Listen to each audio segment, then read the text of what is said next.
you're generally using leverage because it's for growth. So you're using a lot of someone else's money, a very little amount of your money, and you want to get growth on the overall capital. And that's why real estate is so powerful. So my strategy is all about keeping it as simple as you possibly can, and essentially minimizing the risk of ever losing money, right? Because the main rule of making money is to make sure you never lose it. If you don't have serviceability right now, but you're holding a really good asset, keep holding that really good asset and go and work on increasing your serviceability.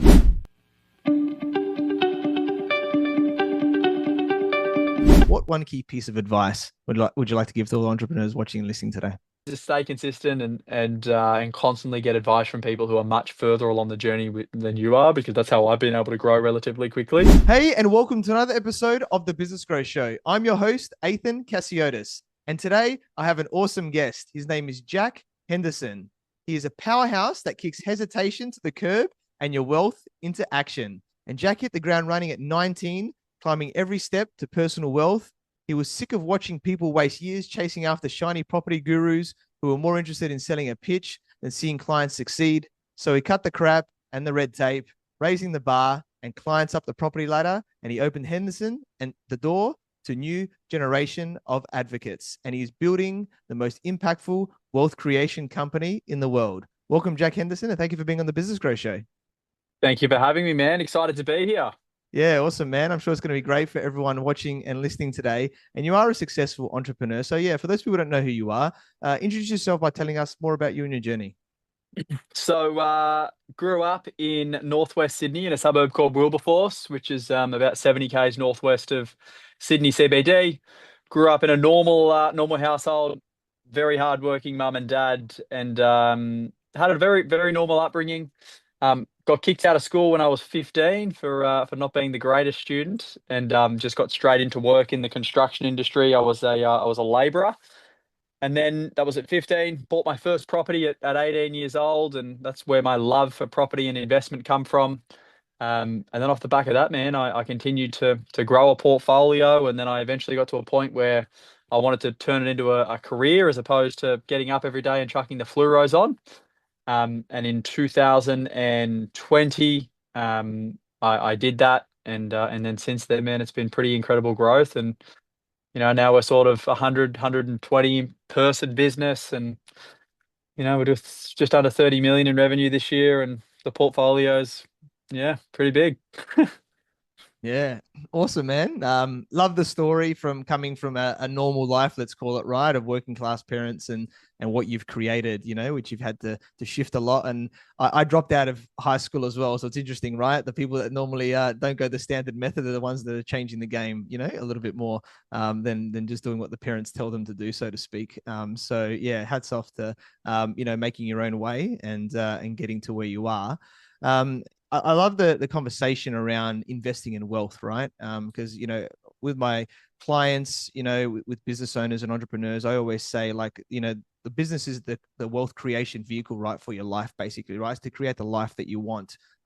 And outside of the business, we want to invest in other assets because we can't just rely on the business in that way there. So I love this topic, and I want to get into a lot of things there, right?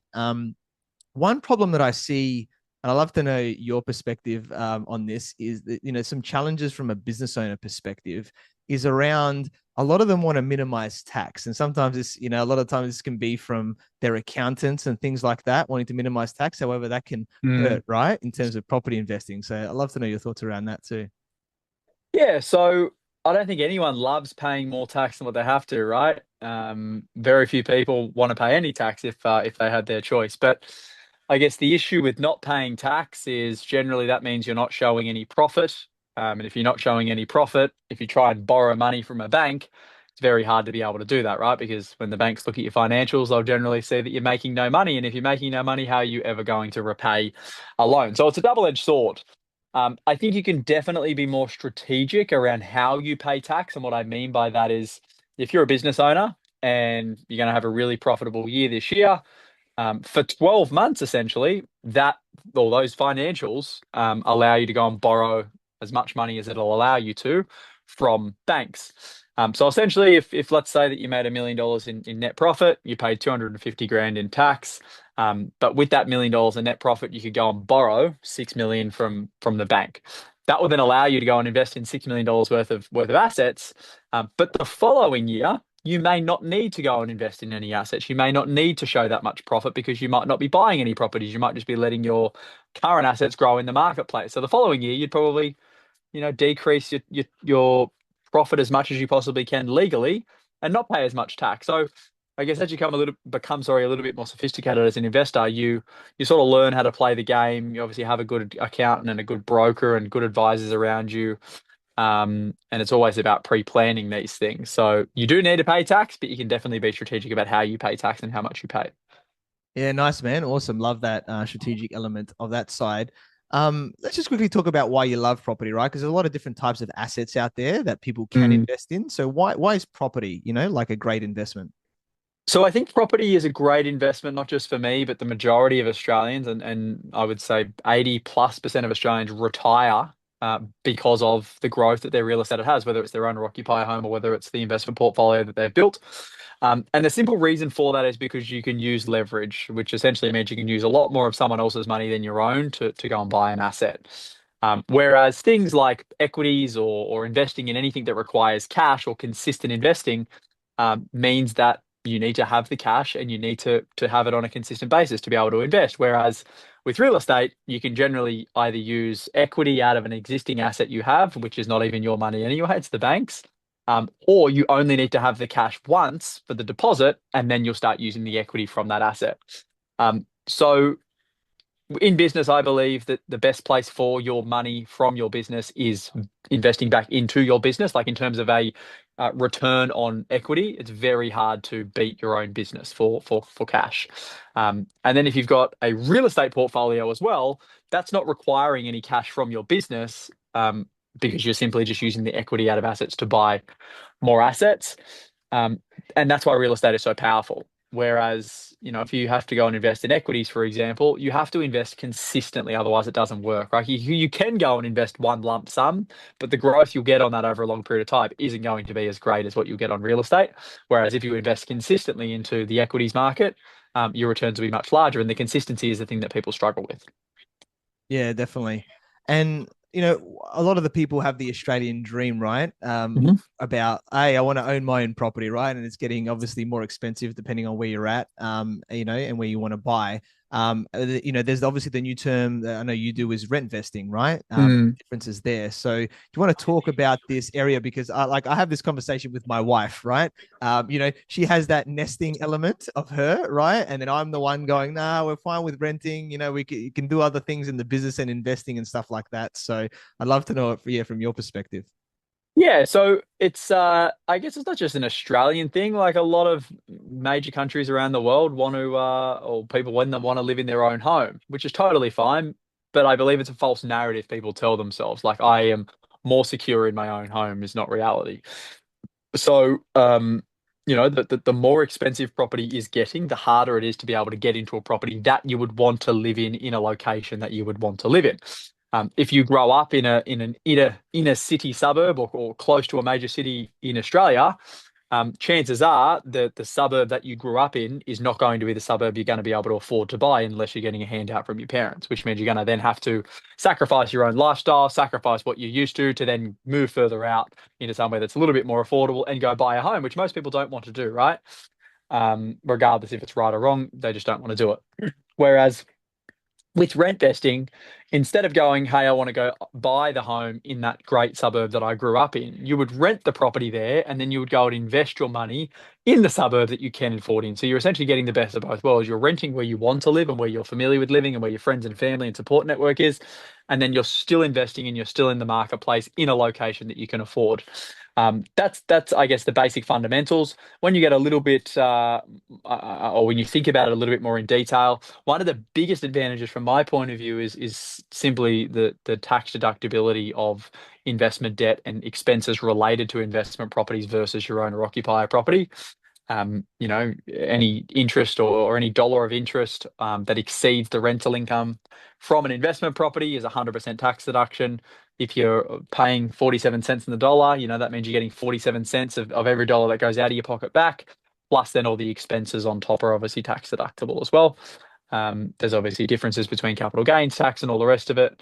But it's a much better and faster way to really grow wealth outside of just the normal way, if you want to call it that. Most people have done it, which is buying their owner occupier home, paying it off over a long period of time, using 60 to 80% of their income.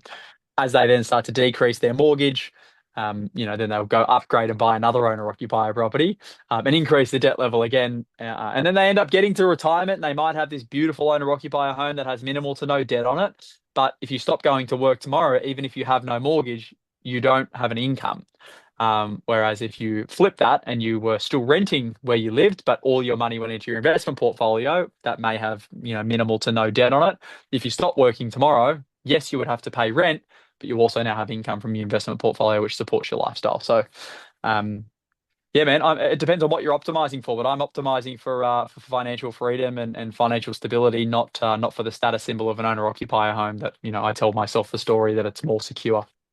Yeah, love it, man. I'll definitely be getting my wife to watch this one back to get someone else's perspective on it. Too, as well as I'm sure many others will be out there that are thinking like that. I'm sure you get this question a lot, but I still got to ask it around types of properties and like Mm, maybe types of locations as well, right? Or like, for recommending to invest. I know that's a very loaded question and there's a lot of variety there. And it depends yeah. also on the stage of the investor, can be a thing there. So Yep. yeah, but give us your thoughts on that.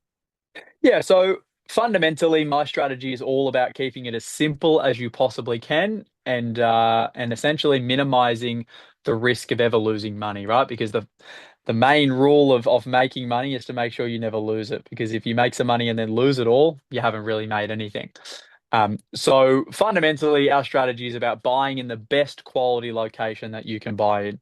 Meaning, if you grew up in Brisbane or you grew up in fucking New South Wales or you grew up in, Adelaide, wherever it is, fundamentally, generally, the best locations are as close as possible to the major city. So you want to be buying the best asset you can buy as close as possible to whatever the major city is. Um, Now, whether you're in Sydney or Adelaide or Brisbane, what they look like is going to be different naturally because we have different dwelling types. In some of those locations, apartments will be okay. In others, you'd never buy an apartment and you'd only buy, a house or potentially a townhouse or something like that. Generally, we're only buying established real estate, so stuff that's been around for 50, 60, 70 years. And the reason for that is because the properties are fully depreciated and all the value is in the land that they're sitting on, not the beautiful dwelling sitting on top of them. And they're areas that are tried and tested. In the real estate world, good quality areas generally get much better over time. They don't get worse. You think about the best areas in any location. I mean, you've got Sydney in the background there. Point Piper, for example, the most expensive suburb in Australia. Do you think it's going to be more or less expensive in 50 years' time? And, I would argue Black and Blue is going to be a lot more expensive than it is right now. And real estate there right now is going to seem like a bargain. Now, Point Piper for most people is not an area that they'd be able to afford to buy in, but that's the fundamentals of how you think about it. And we don't try and chase the hotspot and try and make a gazillion dollars overnight because yes, you may get it right, but you also may not. And again, if we're trying to minimize as much risk as possible, that's a much higher risk strategy because you're investing in locations that generally haven't performed, in times gone by. So that's how I think about real estate, and it's pretty tried and tested, right? You invest in good quality locations and hold the assets for a very long period of time. It's pretty hard not to make money and make a significant amount of money. Yeah, definitely, especially with the Australian market where it's always going up, doubling, 7 to 10 years in what that area in decent normal places. I know there's a lot of variety in that, right? Depending on where you invest. I think another thing that people think about is going, okay, it's the cash flow versus capital growth discussion here Mm, because people are like, oh yeah, but if I invest and I'm spending all this money, it's negatively geared. What happens if that happens? But what if I can find a positively cash flow place, but that might be further out or something like that. So I'd love to know your sure. perspective on the differences and recommendations there. Yeah. Yeah, so I think the misconception people have with positively and negatively cash flowed properties is they believe it's a strategy when in reality it's just a tax outcome because the exact same property, let's say we go buy a property for $1 million. In one scenario, we borrow 100% of that $1 million, so we have 100% debt on it, versus in another scenario, we might only borrow 70% debt, for example. Same property, same rental income. The only thing that changes is the level of debt we carry on that property. In one scenario, that property is positively cash flowed, and in another scenario, it's negatively cash flowed. So it's not really a strategy. It's just a tax outcome, and it all comes down to the level of debt that you're carrying on that property, how long you've been holding it for, and naturally what the interest rates are, right? Because again, if you owned a property at a 2% interest rate 5 years ago, and that same property now you're paying 6.5% interest, one property, well, at one point in time, that property would be positively cash flowed, and now it may be negatively cash flowed. So again, if you're investing in a property because it was positively cash flowed, all of a sudden that strategy no longer works. So yeah, that's what people need to understand is it's not a strategy, it's just a tax outcome. And one property that you may buy today negatively cash flowed in 10 years time will be positively cash flowed, because if you don't increase your debt, but over time your rental income does increase, the rental income will exceed the expenses and start producing income. Real estate as a whole is a growth focused asset. And the real reason I say that is because you use leverage. So anything you use leverage for from an investment point of view, you're generally using leverage because it's for growth. So you're using a lot of someone else's money, a very little amount of your money, and you want to get growth on the overall capital. And that's why real estate is so powerful. So with all of our clients, and myself included, I always say to them that we use residential real estate just simply to grow our capital base, because it's very, very hard to find an asset outside of real estate that has the ability to grow capital like it does. You put in $100,000 to buy $1 million property, borrow 900,000, you get 10% growth on $1 million asset, and you haven't just made 100 grand. You've also doubled your initial investment. You've made 100% return on your equity, which is insane. To put that in context, to get the same outcome, if you invested $100,000 into Tesla, to get a 100% return on equity, Tesla's valuation would need to double for you to get the same return on your capital. So very, very different, different capital multipliers. But then if you compare real estate versus, say, equities, when you have no debt, generally equities are a better asset because they have a lower cost of holding them. To buy, again, if I use the Tesla stock as an example, to buy Tesla stock, it costs you nothing to hold.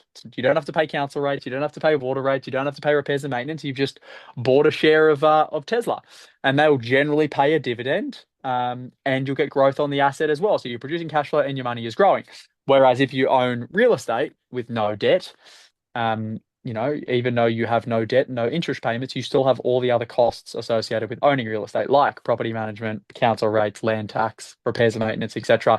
And your rental yields are generally not that crash hot. So in short, positively or negatively cash flow, which was the question, is not a strategy. It's a tax outcome. And you need to just focus on investing in real estate simply to grow your capital base. And then eventually, when you have enough capital or equity, whatever you want to call it, you're probably going to sell your residential real estate off, pay some capital gains tax. You're going to end up with a big chunk of money, and then you'll generally go and invest that money for another purpose, which is generally cash flow. And unfortunately, to grow your capital, it's going to cost you money. Like the rents aren't going to cover all of the repayments generally in the first few years. So it's going to cost you some money out of your pocket, but it's no different to investing in anything, right? Like you think about your superannuation, and even though you or a lot of people don't, whether you're an employee or you're a business owner, you still generally are employed by your own company and are paying yourself some superannuation. You don't see that money usually going out because it comes out before you receive your income, but it's a consistent investment over a 30 to 50 year journey, depending on when you start investing. And the reason super balances can get very large is because it's the consistency of the investing over that period of time. So just like you have to pay the difference between the rent and the mortgage for the property, investing in anything else, you still have to pay money out of your pocket, but people just can't conceptualize that. Yeah, awesome, man. Love those points. You mentioned something interesting, just quickly there, and I just want to go a little bit deeper on it. So Mhm. you talked about the capital base or the equity, right? So let's do a simple example where let's just say people have got an investment property. They've got, because the hardest thing I know you talk about is getting into the market, right? And building it up first. And once you get enough equity, whether it's 200 grand, something like that in a property, then you can use it, right? For something else. So I guess sometimes though, with people, it depends, right? Maybe they don't have a huge amount of serviceability, right? Mhm. As well at that point. So one thing is obviously saying earn more. As a business owner, it sort of gives you a bit of a fire, I guess, to do that. But what would you say in those instances? Like, would you try and refinance? Would you sell it to get that out and then go into something else? Yeah, what are some options there? So, I mean, if you don't have serviceability, but you've got some equity in a property, all you're going to do is sell that property, get your money out of it, and then go have to buy another one anyway, and you're still going to need serviceability to go buy the other one. And the issue with not just property investors, but investors in general, or humans in general, I should say, is they're very short-sighted. So, um, you know, if you don't have serviceability right now, but you're holding a really good asset, keep holding that really good asset and go and work on increasing your serviceability.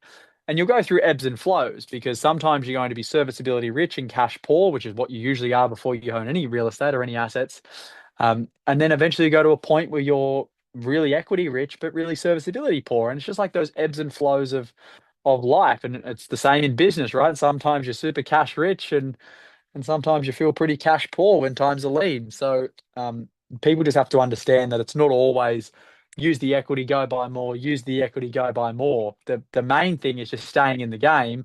And when you have the capacity to use the equity and go buy more, you do.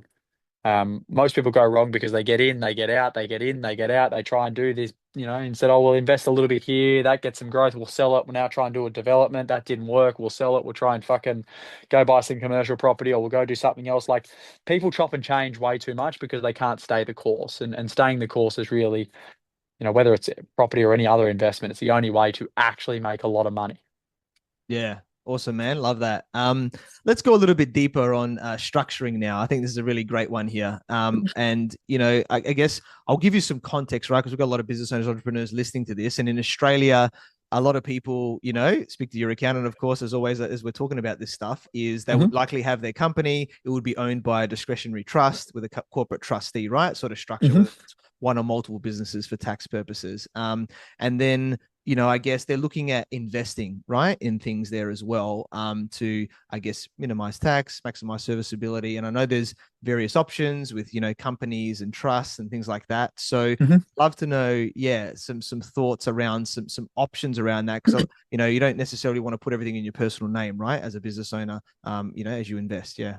Yeah, there's definitely a lot more risk, generally speaking, with business owners putting things in their personal name because if something unfortunately doesn't go that well in business, you don't want to have your assets, which aren't even attached to the business, come under fire. So, for me personally, or myself personally, the majority of my assets are owned within a trust structure or within a proprietary limited company structure. The difference in the two really just comes down to the purpose of the asset and I guess how I funded it. Um, but there's pros and cons of everything, right? There's not a one size fits all. Inside of a proprietary limited company, for example, you're not getting any capital gains tax exemptions. You're paying 30% tax on any income or gains because it's classed as a passive investment. But you get a land tax threshold in New South Wales inside of a proprietary limited company. Whereas if you go and invest through a discretionary trust, you don't get a land tax threshold, but you get a capital gains tax discount. Um, but again, inside of a discretionary trust, if there's income going in there from a piece of real estate, you then have to push that out of the discretionary trust. And yes, you may be able to push it to a bucket company, but most people will just push it down themselves as an individual. So there's lots of different pros and cons, and I guess it comes down to the kind of asset that is held within the entity and what the purpose of um, that piece of real estate is. Um, but again, I think a lot of people overcomplicate it. Again, it's like this is not going to mean, or it's not going to make or break whether you make a significant amount of money or not. Like buying the right asset and holding it for a long period of time is the thing that's going to move the needle the most. And these structuring elements, are maybe the 5%ers that make a difference, but not a massive difference. And I also think a lot of people optimize for the wrong thing. So a lot of people optimize for capital gains tax.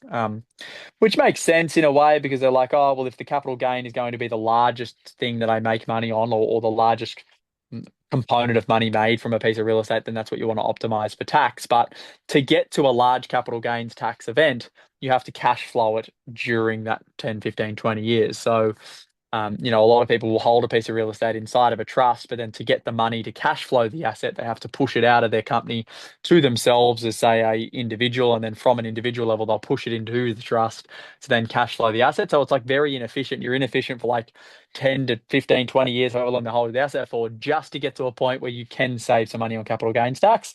Whereas, you might own a property in a company, for example, which isn't as efficient from a capital gains tax point of view, but you can keep your company profits or retained earnings in a 25% tax environment and then push them across into the entity that holds the property. And you're being much more tax efficient for the 20 years it takes to be able to get the capital gain. So I don't think there's a right or wrong. Everyone has their views on these things. I have my personal views on them, and I think it's just about what works for you. But I think that people need to be conscious of with accountants is accountants' jobs generally are structuring from a asset protection point of view, and then also to minimize your tax. They're not people who create wealth, and a lot of accountants don't have any wealth themselves. They're super conservative people. So you need to make sure that you're not going to your accountant for wealth creation advice because the chances of them actually creating a significant amount of wealth are very slim. So you need to make sure you're getting the right advice from the right people and using lots of people together. And we say that with our business owner clients all the time.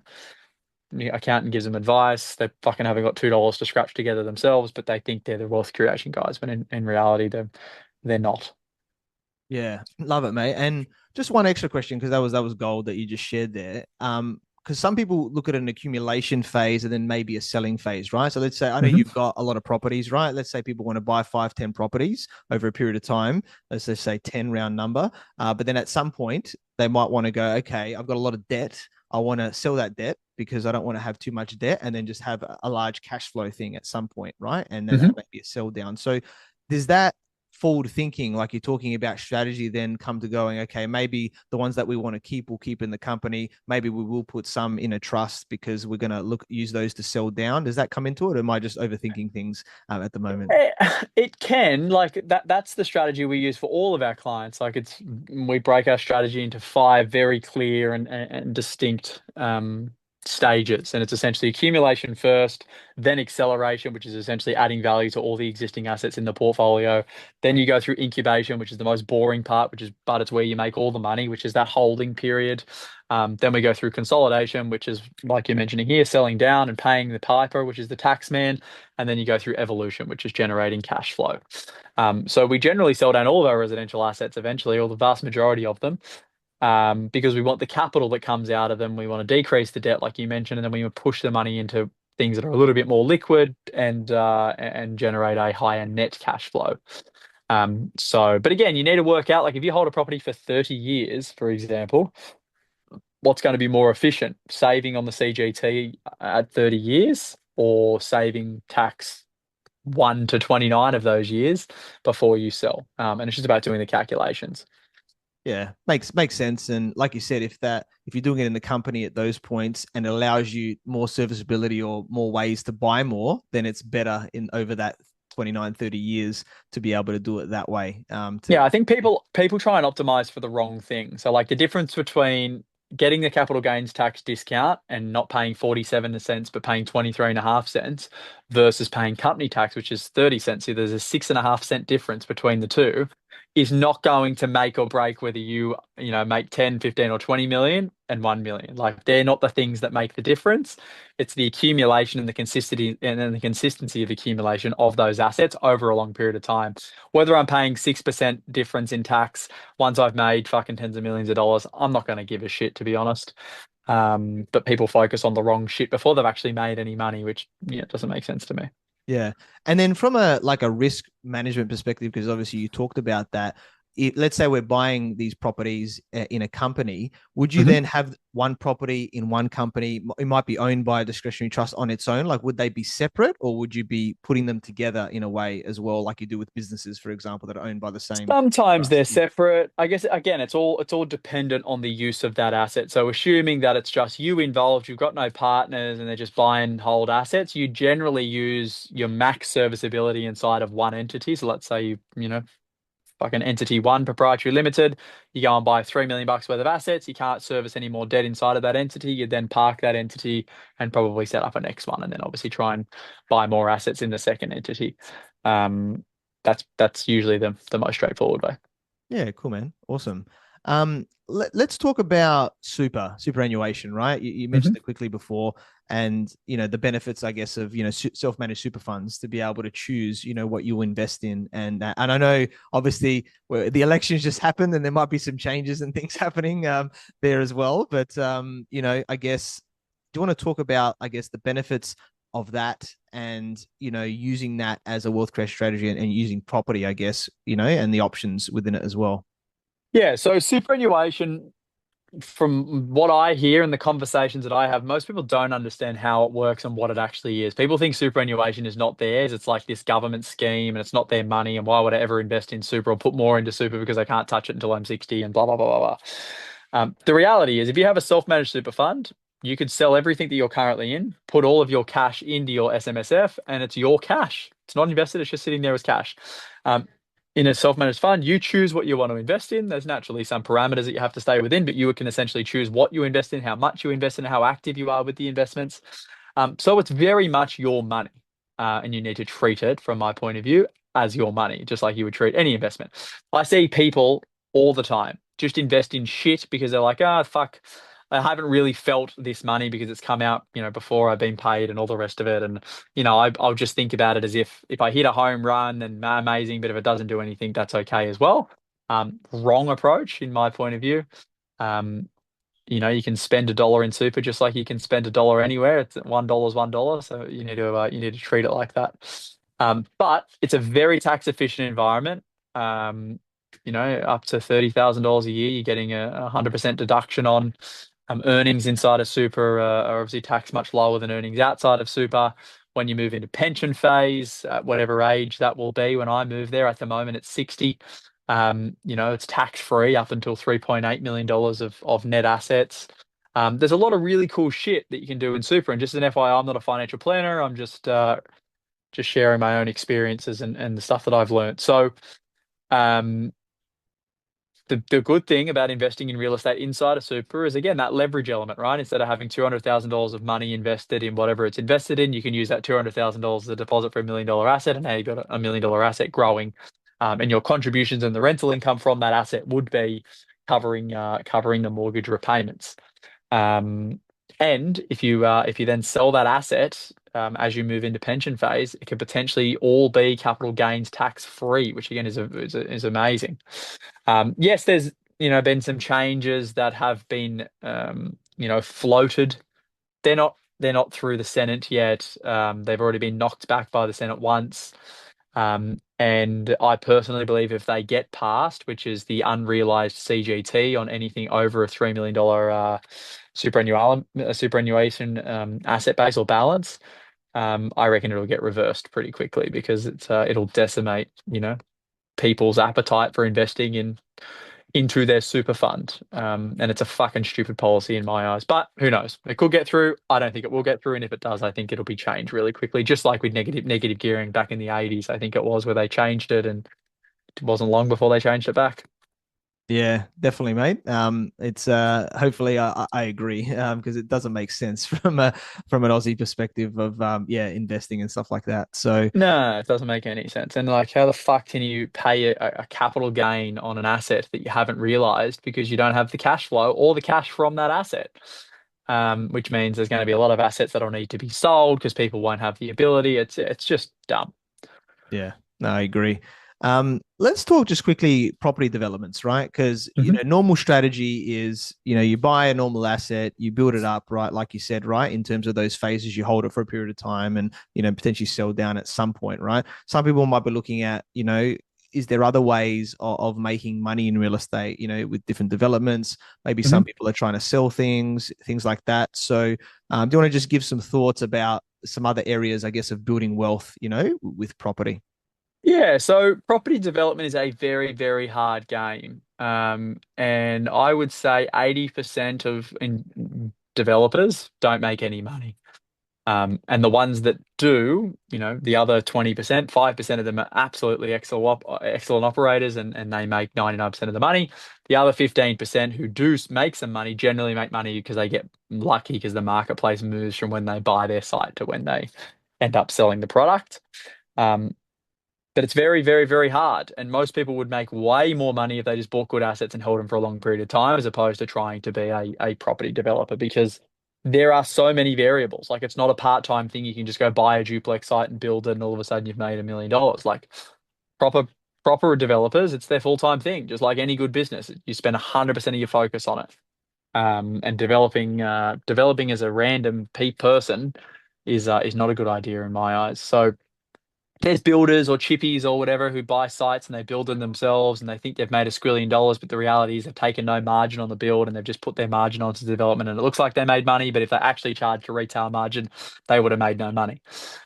So I would tell people that they shouldn't do it. The majority of people should not try and develop. Um, and the ones that are gun ho on developing and yeah, I want to go make $1 gazillion, I would tell those people to ideally hold the inventory that you're building, because you avoid a lot of the exit costs, right? Like, you avoid paying GST if you hold it for longer than 5 years. You'll avoid the tax. You'll be able to claim the depreciation if it's structured correctly. And you look at the wealthiest developer in Australia being Harry Triguboff. Um, he holds the majority of his inventory. And that's the reason he's worth fucking $25 billion. You then get the rental income from it. And again, if you've got serviceability, you can then leverage off those assets to go and buy more as opposed to selling them down, having all of the selling costs associated, then having to go find more asset, on another site to build, and you're out of the market and all the rest of it. Yeah, cool, man. Awesome. Love it. Let's talk a bit about branding now, because you've built a great brand for yourself, around the personal brand side, obviously the business branding side. Yeah, what are your thoughts? Like, what do you think was key to that? Or what do you think is important, with building a brand? It's a good question. Obviously the brand now is much bigger than what it was when I started, but it's still a long way from where I envision it being. I'm still only an Australian known property person, and there's a lot of people who don't know me, and the vision is to be international with the business, and it'll be driven by myself personally and the personal brand. Man, without a personal brand these days, or a really strong business brand, like it's just a commodity, right? With what you do, a podcast, for example, there's 1,000 and odd podcasts. What makes someone listen to one over the other? It's generally the brand. And you look at the top podcasters like your Rogans and Stephen Bartlett's and Chris Williamson, and the reason they've grown them, they obviously have a good podcast, but because of their personal brands that drive it is a big driver of that. People like them. And in business, it's no different. So I started in 2020, and my first hire wasn't an EA, it wasn't a sales associate, it wasn't anyone like that. It was a videographer, and the reason for that is because I followed the sage advice of Gary Vaynerchuk, and that was to invest in content, and I did that from day dot. Now, for 3 or 4 years, no one knew who Jack Henderson was, and a lot of people who did know who Jack Henderson was thought I was an idiot. And then eventually you start to get some momentum and you start to, find your groove and, you become more authentic because you get more comfortable on camera and, it snowballs really, really quickly. And, I think being a part of the conversation is the most important piece. So the way that you are able to do that is by obviously building a really strong brand. It's key, man. It's absolutely key.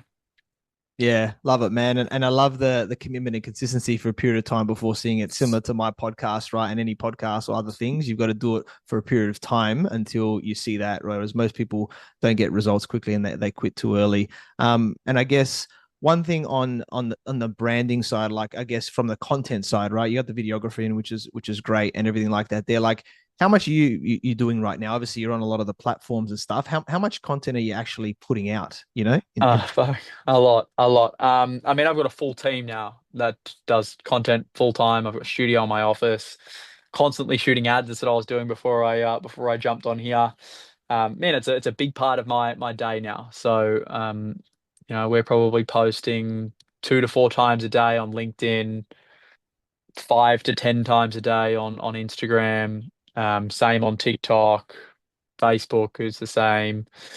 YouTube are doing one long form a week and then all the reels. Yeah, man, it's pretty crazy. And I wish I could be doing more, to be honest.